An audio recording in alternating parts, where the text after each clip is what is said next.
और इन्होंने कह दिया कि हम 5 लोग हैं, रशिया, अमेरिका, यूके, फ्रांस और चाइना। जी। एक तारीख लगा दी। इसके पहले जो इसने टेस्ट किया हुआ है वो न्यूक्लियर वेपन स्टेट है। इसके बाद कोई टेस्ट नहीं कर सकता। क्यों? ऐसे ही ऐसे क्योंकि पावर उनके पास आ जाती है, पावर उनके पास ही ठहरेगी। जी। और भारत ने हमेशा ये एनपीटी को अपोज किया था, कहा था कि हम नहीं मानते हैं। जी। अच्छी बात है कि कोई किसी जगह डालना नहीं चाहता आजकल।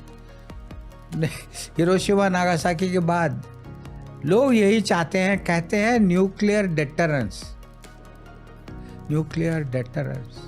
दूर रहो न्यूक्लियर वेपन। दैट इज हमारे पास है, तूने मुझे छेड़ा तो मैं वापस मारूंगा। ओपेनहाइमर का बहुत ज्यादा हाइप चल रहा है ना आजकल। भारतीय ओपेनहाइमर के बारे में ज्यादा जानिए दोस्तों। इस पॉडकास्ट की शुरुआत की थी हमने भारत के लिए, और भारत के जो लेजेंड्स हैं जिन्हें काफी सालों तक सेलिब्रेट नहीं किया जा रहा, अब हम टीआरएस पर सेलिब्रेट करेंगे। साथ में आर चिदम्बरम सर, हमारे देश के एक लेजेंडरी साइंटिस्ट हैं। इन्होंने हमारे न्यूक्लियर टेस्ट में, हमारे पूरे देश के न्यूक्लियर प्रोग्राम में एक बहुत बड़ा रोल निभाया है। इनके बारे में आज के पॉडकास्ट में आप बहुत कुछ जानोगे, ओपेनहाइमर के बारे में बहुत कुछ जानोगे, और न्यूक्लियर साइंस के बारे में बहुत कुछ जानोगे। हमें ऐसे लोगों को सेलिब्रेट करना चाहिए हमारे देश में। तो दोस्तों प्लीज एंड तक पॉडकास्ट देखिए, शेयर कीजिए लोगों के साथ। ऐसे लोग देश के इंटेलेक्चुअल मिलिट्री होते हैं। जय हिंद। आज के पॉडकास्ट से बहुत कुछ सीखिए और बहुत कुछ चेंज करिए खुद के बारे में, क्योंकि आज के एपिसोड में एक भारतीय लेजेंड।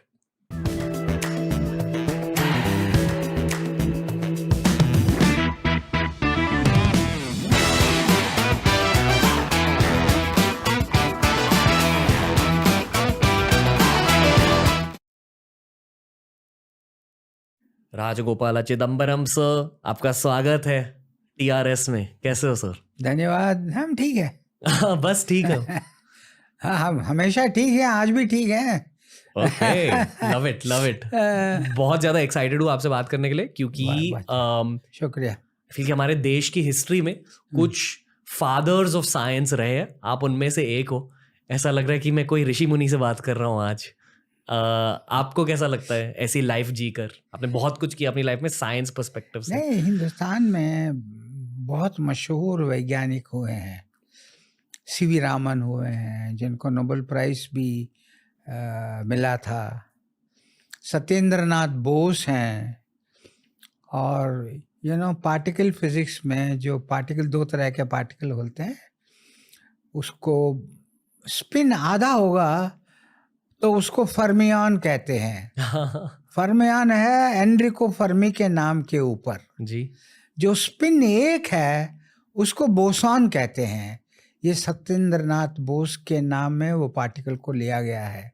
सो दुनिया के सब फंडामेंटल पार्टिकल आइदर फर्मियान होते हैं, नहीं तो बोसॉन होते हैं। सॉरी सर, मैं ऐसे सवाल पूछ रहा हूँ आपसे। देश भर के यूथ ओपेनहाइमर को लेकर बहुत ज्यादा फैसिनेटेड है अभी। बहुत लोग आपको इंडियन ओपेनहाइमर बुलाते हैं। क्या आप खुद को ऐसे?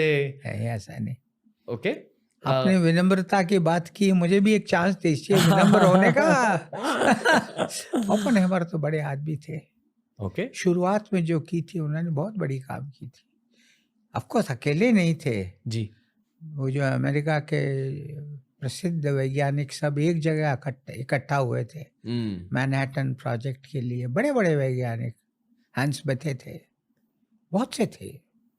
उन सब ने मिल के ये किया। तो हमारे यहाँ भी बहुत वैज्ञानिक हैं, बहुत से मशहूर वैज्ञानिक हैं जो पर सब जगह हैं। पता है, मतलब लोग आपको इंडियन ओपेनहाइमर बुलाते शायद ओपेनहाइमर की हाइप की वजह से, पर ये क्यों है? आप खुद बताइए लोगों को। नहीं, ऐसी बात है कि 1969 में राजा रामन्ना ने मुझको बुला के कहा था।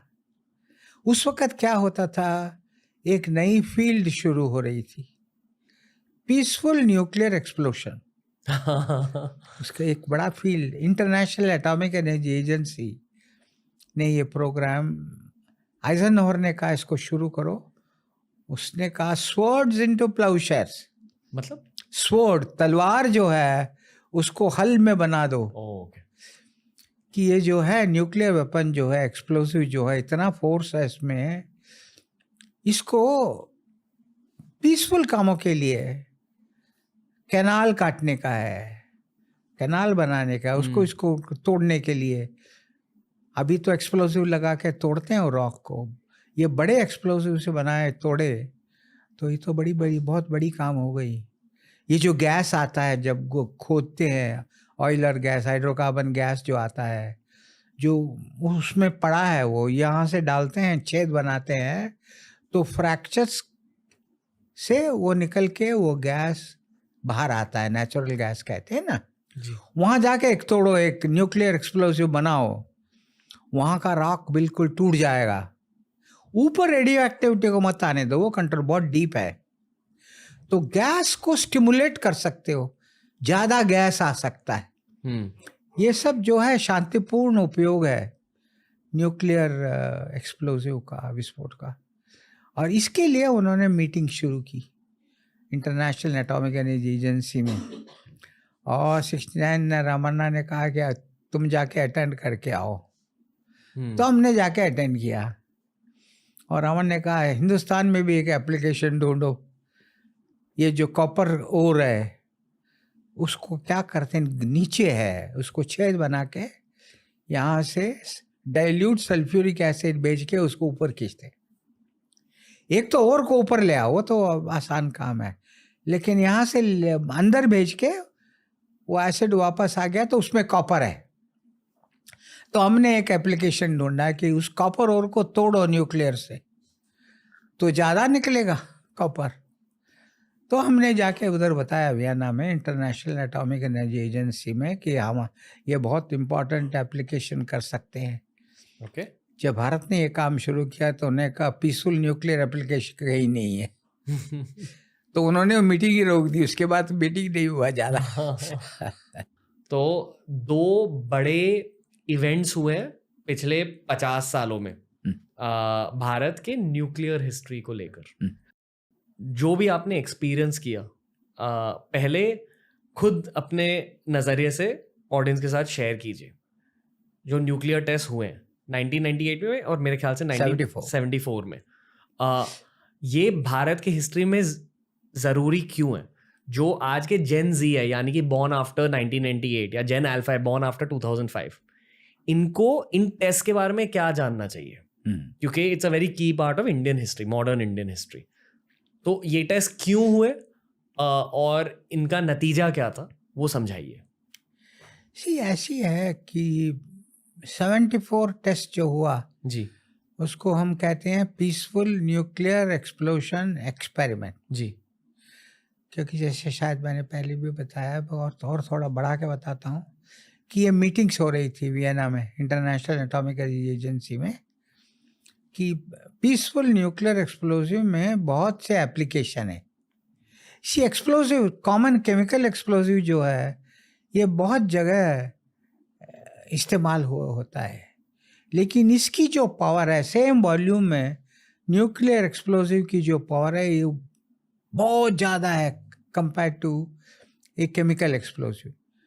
तोड़ फोड़ करने के लिए, रॉक को तोड़ने के लिए एक्सप्लोसिव इस्तेमाल करते हैं।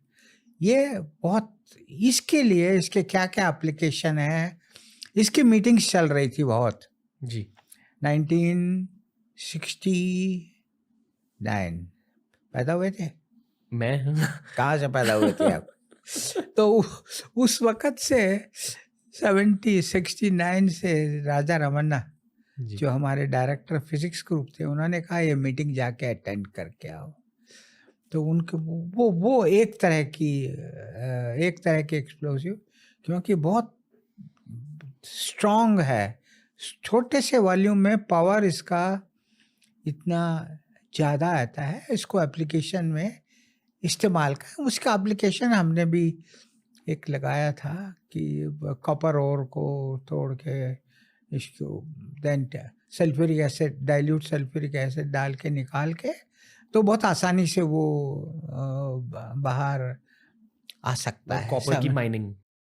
तो 74 में जो हमने कहा उसको हमने पीसफुल न्यूक्लियर एक्सप्लोजिव कहा। लेकिन अमेरिकन ने कहना शुरू किया कि एक्सप्लोजिव तो एक्सप्लोजिव है न्यूक्लियर, फिजिक्स तो उसका एक ही है। हमने कहा हाँ वो तो एक ही है, वो बनाएंगे तो ये बना सकते, पैकेजिंग डिफरेंट है। तो उन्होंने वो मीटिंग बंद कर दी कि ये कहाँ से निकला, न्यूक्लियर एक्सप्लोजिव बनाने वाला भारत से कहाँ निकला। उनका उसके बाद 98 में जो आया था वाजपेयी जी के टाइम में, वो तो उन्होंने हमसे कहा था कि ये वेपन ही है, डिक्लेयर किया था। जब हमने टेस्ट किया था और हमें मालूम था कि वो एक ही मौका है हमें टेस्ट करने का, तो हमने 5 टेस्ट एक साथ किए। एक मिनट सॉरी, पॉज करना पड़ेगा क्योंकि बहुत कुछ पूछना आपको 74 के बारे में। अमेरिका को क्या पड़ी थी कि उन्हें क्यों इंटरफियर करना था कि भारत क्या कर रहा है या क्या नहीं कर रहा है तब? क्योंकि एक ट्रीटी है जी, इसको नॉन प्रोलिफरेशन ट्रीटी कहते हैं। ओके। और इन्होंने कह दिया कि हम 5 लोग हैं, रशिया, अमेरिका, यूके, फ्रांस और चाइना जी। एक तारीख लगा दी। इसके पहले जो इसने टेस्ट किया हुआ है वो न्यूक्लियर वेपन स्टेट है, इसके बाद कोई टेस्ट नहीं कर सकता। क्यों? ऐसे ही okay. अमीर बोले हम अमीर हैं, तुम गरीब रहो, तो उससे पूछोगे क्यों? क्योंकि पावर उनके पास आ जाती है जी, पावर उनके पास ही ठहरेगी जी। और भारत ने हमेशा ये एनपीटी को अपोज किया था, कहा था कि हम नहीं मानते हैं जी। उसके बाद उन्होंने कहा ऐसा नहीं है, यूजफुल भी कर सकते हैं, यूजफुल एक्सप्लोर अमेरिकन, और आपको कोई जरूरत हमें है ना, वो करेंगे। हमने कहा यूज तो है, हम ही कर लेंगे, तो वो नहीं माने। तो हमने 74 में जो था पीसफुल न्यूक्लियर एक्सप्लोशन, और उसके दे भी दिए क्या क्या करेंगे इसको रख के, लेकिन नहीं माने और वो मीटिंग ही बंद हो गई। जैसे मैंने कहा था उसकी मीटिंग बंद हो गई। ये जो 98 में किया वो तो न्यूक्लियर वेपन टेस्ट ही था। 74 और 98 के बीच क्या हुआ और टेस्ट क्यों नहीं हुए? किसी देश में पहले टेस्ट और दूसरे टेस्ट के बीच में इतनी इंटरवल नहीं है। क्या हुआ, बाकी प्राइम मिनिस्टर्स जो आए उसके बाद न्यूक्लियर ऑप्शन ओपन कहते थे। न्यूक्लियर ऑफ तैयारी तो हमारे पास है लेकिन टेस्ट नहीं करेंगे, ऐसी तैयारी थी। एक जोक सुनाऊं आपको? श्योर। तो मैंने कहा किसी लेक्चर में, नायडू मेमोरियल लेक्चर में, अंग्रेजी में बोल दूं? हाँ श्योर। हाँ, keeping the nuclear option open indefinitely is like keeping your marriage option open indefinitely. Wow. If you keep it too long, at some stage you become unfit for marriage. Okay. यही हो जाएगा, यही दिक्कत थी हमारी। इसके लिए बहुत काम करना पड़ा। जब टेस्ट नहीं हो रहा था, बाकी लोग कंटिन्यूस टेस्ट करते, एक्सप्लोसिव को इम्प्रूव करते गए, लेकिन टेस्ट नहीं किया, खाली कंप्यूटर को रख के इसको इम्प्रूव करते गए। तो 98 में हमने कहा ये शायद आखिरी चांस है, बाकी लोग ने भी उसके बाद बंद कर दिया टेस्ट करना। इसीलिए हमने 5 टेस्ट कर दिए। एक फिशन एक्सप्लोसिव एडवांस था, वो फिशन एक्सप्लोसिव न्यूक्लियर फिशन को रख के। दूसरा फिशन फ्यूजन एक्सप्लोसिव, इसको थर्मोन्यूक्लियर फ्यूजन कहते हैं। ट्रिगर तो फिशन एक्सप्लोसिव है। और 3 और जिसको मैं छोटू कहता हूँ, लेस देन 1 किलोटन। उसमें जो कुछ हमें भौतिकी सिद्धांत को देखना था वो सब हमने उसमें देख लिया। एक ही 3 टेस्ट में, सब 2 दिन में हमने 5 टेस्ट कर दिए। बेसिकली अगर आपको अपने खुद के देश के न्यूक्लियर वेपन्स को इम्प्रूव करना है तो टेस्ट करना बहुत जरूरी होता है। Not any more. क्यों? अब जो कुछ सिद्धांत है, बाकी जो है मेन सिद्धांत को जो प्रूव हो गया है उसको रख के आप थोड़ा ऑटोमोबाइल की इंजन आपने बना दी, जी। उसको बना दिया आपने मर्सिडीज कार, दोबारा इंजन को टेस्ट करने क्या, इंजन इंप्रूव कर सकते हो without, because main internal combustion principle you have understood. उसी के लिए जो कुछ हमें फ्यूचर में जानने का था वो सब हमने वो 5 टेस्ट में जानकारी ले ली इस वक्त। ओके, पर आज भी दुनिया के देश करते हैं न्यूक्लियर टेस्ट? कोई टेस्ट नहीं करता। ओके, सीक्रेटली कर रहे हैं? सीक्रेटली कर रहे हैं। सीक्रेट करने में वो इसको क्या होता है, जब बड़ा विस्फोट होता है भूमि के अंदर, वहाँ से साइस्मिक वेव चारों तरफ निकलते हैं और सब दुनिया में साइस्मोमीटर है। ओके, उन्होंने बना के रखा है अर्थक्वेक देखने के लिए। जी। अर्थक्वेक कहाँ हुआ है जी। जहाँ हुआ वहाँ के लोग तो गए, बाकी लोगों को भी पता चलता है, बट अर्थक्वेक की जो सिग्नल है और ये न्यूक्लियर एक्सप्लोसिव की सिग्नल है वो थोड़ी डिफरेंट है। अर्थक्वेक क्यों आता है, एक बड़ा पीस ऑफ अर्थ एक के ऊपर घसीटता जाता है, वो अर्थक्वेक को शुरू करता है। ये पॉइंट एक्सपोर्ट, तो उसके तरह तरह के उसमें से वेव्स निकलते हैं, उन दोनों में डिफरेंस है। और ये बड़े वैज्ञानिक क्षेत्र है कि अर्थक्वेक और nuclear explosion, underground nuclear explosion ऊपर किया तो सबको मालूम है, सैटेलाइट से भी मालूम है, अंडरग्राउंड में किया तो इन दोनों में कैसे फर्क दिखने का। इसे सीक्रेट नहीं रख सकते, दुनिया भर के लोगों को पता चल जाएगा तुरंत सबको। ओके, कि सब जगह मालूम कर लें, कहीं आप सीक्रेट करना बहुत मुश्किल है। ओके, मैं आपको ये वाला सवाल इसलिए पूछ रहा हूँ ताकि आम जनता को पता चले न्यूक्लियर वेपन्स के बारे में। जिस तरह आपने रॉक्स पर इफेक्ट को डिस्क्राइब किया, हाइपोथेटिकली अगर एक शहर में एक न्यूक्लियर बॉम्ब फटी तो जो लोग और जो बिल्डिंग उसके आसपास है वेपराइज हो जाएंगे, पर एक रेडियस के बाद क्या होता है, यानी कि कुछ लोग और बिल्डिंग गैस बन जाएंगे तुरंत। नहीं, ऐसी बात है कि 2 जगह विस्फोट हुआ था, जानते हैं, हिरोशिमा नागासाकी में। जी। इसका optimum depth of, optimum height of her एक में आता है, क्योंकि सबसे ज़्यादा डैमेज जो है ब्लास्ट से होता है, ब्लास्ट, तो उसका एक ऑप्टिमम हाइट है। ऑप्टिमम हाइट मतलब? हाइट बने इतनी ऊंचाई में करोगे तो नुकसान उस शहर को ज़्यादा पहुंचेगा। ओके। नीचे लाके रखोगे कि इसका जो पावर जो है थोड़ा ग्राउंड में भी चला जाता है। ओके। बहुत ऊपर जाओगे तो ये यहाँ आने तक इसका पावर कम हो जाता है। हाँ जी। जब हिरोशिमा नागासाकी 1 किलोमीटर उन्होंने डिस्ट्रॉय कर दिया अमेरिकन ने, जो और वहाँ पे बहुत अनुसंधान करके पता 1 किलोमीटर तक सब मिट गया, और उनका किलोटन फिशन था, 12-15 किलोटन का यील्ड में 1 किलोटन हो जाता है। इसका रेडियस ऑफ व्हील जो है वो तो लीनियर पैरामीटर है, उसको 2 किलोमीटर ऑप्टिमम हाइट से डिस्पोज करने का इसको 8 गुना ज़्यादा यील्ड चाहिए। 2 किलोमीटर कौन चाहता है? 2 किलोमीटर मतलब सेंटर ऑफ द सिटी में डाला उन्होंने, तो मेन सिटी तो गया। अच्छी बात है कि कोई किसी जगह डालना नहीं चाहता आजकल। हिरोशिमा नागासाकी के बाद लोग यही चाहते हैं, कहते हैं न्यूक्लियर डेटरेंस, न्यूक्लियर डेटरेंस, दूर रहो न्यूक्लियर वेपन। दैट इज हमारे पास है, तूने मुझे छेड़ा तो मैं वापस मारूंगा। ओके। इसीलिए वो इसको नहीं छेड़ेगा, ये उसको नहीं छेड़ेगा, बैलेंस आ जाता है।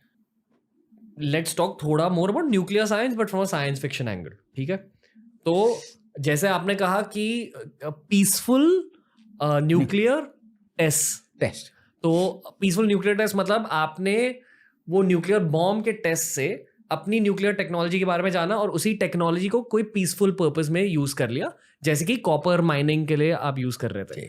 पर एक थियरी है कि अगर हमने, आई बिलीव, फ्यूजन को कंट्रोल करना सीख लिया, न्यूक्लियर फ्यूजन को पूरी तरह से कंट्रोल करना सीख लिया, तब हम ऐसी स्पेसशिप्स बना सकते हैं जो सदियों तक स्पेस में चल सकती है।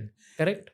नहीं, ऐसी बात है, फ्यूजन जो है वो एनर्जी के लिए एनर्जी के लिए मेनली है। मतलब न्यूक्लियर पावर।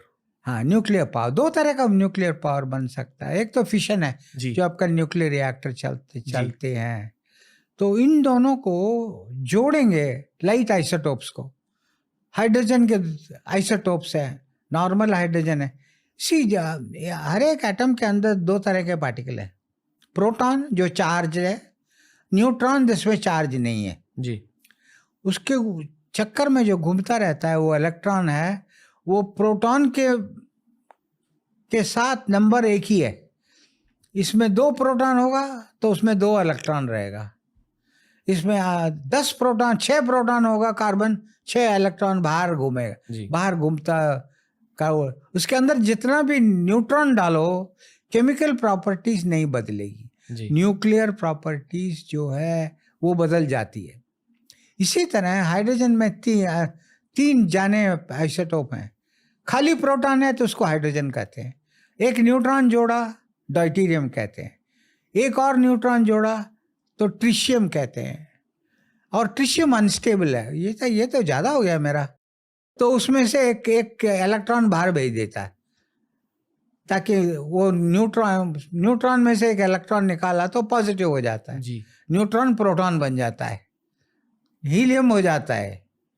तो उसको बनाने के लिए उसको क्यों मैंने शुरू की आइसोटोप की बात, क्योंकि हम न्यूक्लियर रिएक्टर के बारे में बात कर रहे हैं। फ्यूशन में इसी तरह 2 आइसोटोप जो हाइड्रोजन के हैं, ड्यूटेरियम एंड ट्रिशियम, दोनों में एक ही प्रोटॉन है।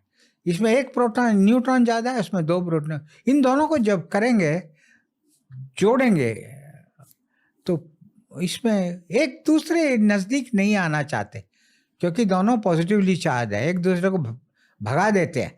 लेकिन जोर से काइनेटिक एनर्जी से लाओगे तो इन दोनों को मिलना ही पड़ता है। जैसे भीड़ में टक्कर लगती है, 2 आदमी बहुत जोर से आए तो टकराएंगे, उस वक्त न्यूक्लियर रिएक्शन होता है। और उसमें से जो एनर्जी निकलता है उसको फ्यूशन एनर्जी कहते हैं, क्योंकि ये दोनों जुड़ गए और नए आइसोटोप का जो मास था वो इससे कम है, बाकी मास कहाँ जाएगा, आइंस्टाइन को बुलाना पड़ेगा, E=mc², और वो फ्यूशन एनर्जी बन जाता है। तो इसी के लिए प्लाज्मा बना के इन दोनों को जोड़ने की कोशिश चल रही है। हाइड्रोजन बॉम्ब में इतनी जल्दी हो जाता है कि उन दोनों को भागने की टाइम ही नहीं मिलती, जो थर्मोन्यूक्लियर फ्यूशन एक्सप्लोसिव है। बट इसमें जो प्लाज्मा घूमता रहता है उसको मैग्नेटिक फील्ड से पकड़ के रखना पड़ता है। सिंपल मैग्नेटिक फील्ड नहीं है, उसको टोकामाक कहते हैं। इसमें जो वो राउंड में ऐसा घूमता रहता है, इसको पकड़, देन उसको टेम्परेचर बढ़ाते हैं। जैसे टेम्परेचर बढ़ता जाता है इन दोनों को नज़दीक आना ही पड़ता है, क्योंकि काइनेटिक एनर्जी से एक टेम्परेचर के बाद, एक डेंसिटी के बाद ये फ्यूशन एनर्जी की शुरू हो जाती है। और उसको कंट्रोल करना अभी लोग सीख रहे हैं। यहाँ भी अपना IPR, institute of plasma research, Gandhinagar Ahmedabad में यहाँ भी चल रहा है। आदित्य अपना एक टोकामाक उधर भी है, बहुत दुनिया में चल रहा है। ऐसी स्पेसशिप्स बनेंगी, पर स्पेसशिप्स बनेंगी न्यूक्लियर पावर। स्पेसशिप बना अभी भी बनी है, लेकिन यही डर है कि कहीं कुछ क्रैश हो गई ना न्यूक्लियर मटेरियल के साथ, वो अच्छा नहीं। ये एक थोड़ा नर्वसनेस है, नहीं तो उसको डिस्ट्रॉय करना पड़ेगा स्पेस में। कहीं क्रैश हो गई, मतलब अगर अर्थ पे ही क्रैश हो गई तो अर्थ पे वो बॉम्ब नहीं आएगा, रेडियो एक्टिविटी थोड़ी फैलेगी। लेकिन उसके भी तरीके हैं कि उसको डिस्ट्रॉय कर दो यहाँ से मिसाइल मार के। जब वो ठीक नहीं चल रहा है नीचे आने का, इसको पावर तो इतना ज़्यादा है कि एक्सपेरिमेंटल तो किया हुआ, but wow, okay, fair. Okay. I won't ask more questions about that. पर न्यूक्लियर पावर क्लीन पावर होता है? क्लीन पावर होता है, पोल्यूशन नहीं होता उसकी वजह से। इसी पोल्यूशन माने यह है कि एक तो पोल्यूशन है, दूसरा क्लाइमेट चेंज है। क्लाइमेट चेंज क्यों होता है? कार्बन डाइऑक्साइड जब एमिट होता है वो जाके ऊपर बैठ जाता है, यहाँ से जो इंफ्रारेड निकलता है उसको बाहर जाने नहीं देता और ग्लोबल वार्मिंग शुरू हो जाता है। फॉसिल फ्यूल के कारण, ये तो हमने नहीं की, ये सब एडवांस नेशंस ने कि उन्होंने हमसे ज़्यादा 10 गुना फॉसिल फ्यूल प्लांट्स उनके पास है। 1 डिग्री ज़्यादा हो गई है भूमि की, 1800 से कंपेयर करोगे इससे जी। 2 डिग्री से ज़्यादा हो गए तो क्लाइमेट में बहुत डेंजरस ग्लेशियर्स मेल्ट होना शुरू करेंगे ये सब। तो 1.5 डिग्री तक रोक के रखने का है। 1.5 डिग्री रोकने के लिए फॉसिल फ्यूल बर्निंग को छोड़ना पड़ेगा जी। सोलर एनर्जी अच्छी है, कोई बात उसमें कोई शक नहीं, लेकिन इंटरमिटेंट है। मतलब कभी आती जब है, सन कभी जाती आती है तो बना सकते हो, सेट हो गई, सूरज गया तो ये नहीं आती है। तो उसको करने का है तो बैटरी बनाना पड़ता है। बैटरी के बनाने के लिए लिथियम आयन बैटरी और कोई, उसके लिए आपको इसकी ज़रूरत है। न्यूक्लियर जो है सबसे बड़ी चीज़ है कि क्लाइमेट चेंज को फाइट करने का है, तो न्यूक्लियर एनर्जी बहुत इम्पोर्टेंट ऑप्शन बन गई है। इसमें चैलेंज ये है कि इंस्टॉलेशन महंगी होती है और रिसर्च बहुत ज़्यादा लगता है एक अच्छा न्यूक्लियर पावर प्लांट बनाने के लिए। दोबारा बोलिए, क्या बोले आप? चैलेंज क्या है न्यूक्लियर पावर को लेकर? चैलेंज जो है सेफ्टी है, तो उसको करने के लिए हमारे पास पूरी क्षमता है, इतनी एक्सपीरियंस है आजकल कि उसको पूरा कंट्रोल करके चलाना बहुत मुश्किल। तो क्या भारत में बहुत ज़्यादा न्यूक्लियर पावर प्लांट सेटअप हो रहे? अभी तो हो रहे हैं, ओके। लेकिन अभी ये गवर्नमेंट जो थी उसने 700 मेगावाट प्लांट के लिए ब्लॉक ऑर्डर दिया है। इसमें भी जो है ना, ये कंपनी वगैरह है, एक रिएक्टर बनाएंगे तो कॉम्प्लिकेटेड इक्विपमेंट है, एक बनाने के लिए उसको असेंबली लाइन लगाना पड़ता है। 10 का ऑर्डर दिया तो उसको असेंबली लाइन लगा के दाम भी कम हो जाए। ये कोई भी प्रोडक्ट हो, बात तो यही है। अभी इस गवर्नमेंट ने 10 प्लांट के लिए एक साथ ब्लॉक ऑर्डर दिया है, वो अच्छी बात है, तो बढ़ती जाएगी। There's lots of aspiring scientists Yeah. watching you right now. हाँ, उनको क्या एडवाइस देना चाहोगे? ऐसा है कि स्वामी विवेकानंदा की बात कहूँ एक, Sure. who said this 100 years back, and he said the old theology was that you are an atheist if you don't believe in God. The new theology is you are an atheist if you don't believe in yourself. The first thing all young fellows should have, self-belief. Ji. That has been my principle. I start with the present, with the concept.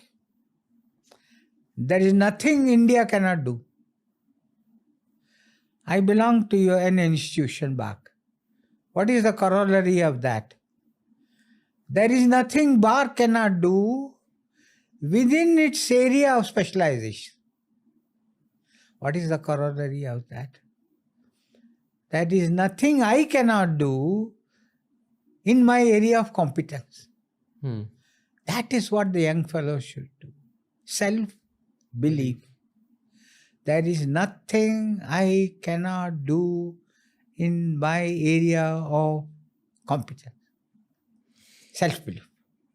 Understood. Then you have optimism. ये कैसा होगा, ये नहीं होगा, ऐसे शायद नहीं होगा, सब भूल जाओ. If you must do it, you can do it. Optimism. Passion. जो कुछ भी करोगे पूरी जोर से करो. ये आधा अधूरा कुछ किया, इसमें थोड़ा मुंह लगाया, उसमें थोड़ा, क्या बोले गंगोत्रा, ठीक है. Self-belief, optimism and passion. That's what young people should. R Chidambaram sir. बस यही था आज का पॉडकास्ट.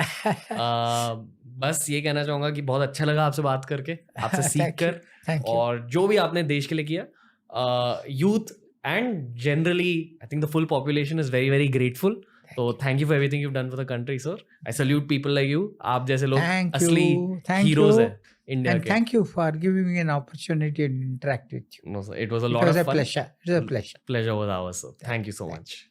तो ये था आज का एपिसोड दोस्तों। ऐसे साइंटिफिक एपिसोड्स मुझे बहुत अच्छे लगते हैं, जहां हम साइंस को भी सेलिब्रेट कर रहे हैं, भारत को भी सेलिब्रेट कर रहे हैं। प्लीज हमें बताते रहिए कि आपको और कैसे गेस्ट चाहिए पॉडकास्ट पर। हम अभी बहुत सारे साइंटिस्ट लाने लगे हैं दोनों पॉडकास्ट पर, तो please keep following TRS English and TRS Hindi. हमें सपोर्ट करते रहिए, सीखते रहिए, क्योंकि आपकी नॉलेज की ही वजह से हम साथ में भारत को आगे लेके जाएंगे। Thank you to Chidambaram sir, thank you to you the viewer, and TRS and the whole team will be back very soon. Jai Hind.